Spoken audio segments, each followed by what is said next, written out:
కూటమి ప్రభుత్వ హామీలను అమలు చేయాలని డిమాండ్ చేశారు మాజీ స్పీకర్ తమ్మినేని సీతారాం. సూపర్ 6 హామీలన్నీ ఒక్కొక్కటిగా నీరుగారుస్తున్నారని ఆరోపించారు. తల్లికి వందనం పేరుతో ఇస్తామన్న పథకం ఇంతవరకు అమలు చేయలేదన్నారు. 2014 నుంచి 19 వరకు రాష్ట్రంలో మద్యం ఏరులై పారిందన్నారు. మద్యం ప్రైవేటీకరణ చేసి ప్రతి చోట మద్యం అమ్మకాలు జోరుగా నడుస్తున్నాయన్నారు. టీడీపీ నాయకులు ఇసుక దోపిడీకి పాల్పడుతున్నారన్నారు. 2019 నుంచి 24 మధ్యలో వైసీపీ ప్రభుత్వం పూర్తిగా మద్యం అమ్మకాలను కట్టడి చేసిందని, బెల్ట్ షాపులు లేకుండా చేపట్టిందని తెలిపారు. విచలవిడిగా మద్యం అమ్మకాలతో దళారులు దోచుకుంటున్నారన్నారు. గ్రామాల్లో ఉన్న వాలంటీర్లు, సచివాలయాలు, రైతు భరోసాల పరిస్థితి ఏంటని ప్రశ్నించారు.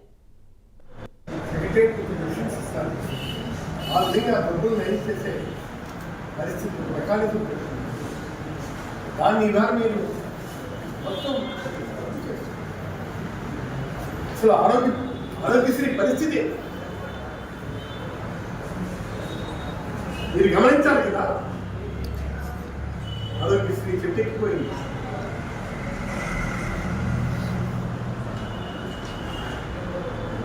నేను అడుగుతున్నాను,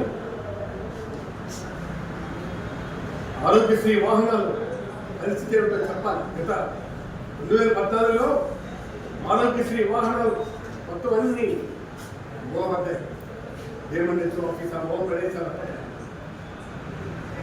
మళ్ళీ జగన్ గారు వచ్చాక వాటి కొత్త వెలుగులు వచ్చాయి. చేస్తారా చెప్పాలి. కానీ ఇప్పుడు చంద్రబాబు ఏం చేస్తున్నాడు?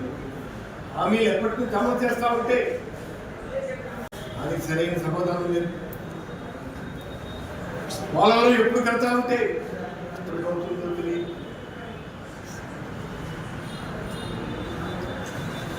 పోనీ అమరావతి అయినా ఎప్పుడు కడతా ఉంటే నువ్వే చెప్పని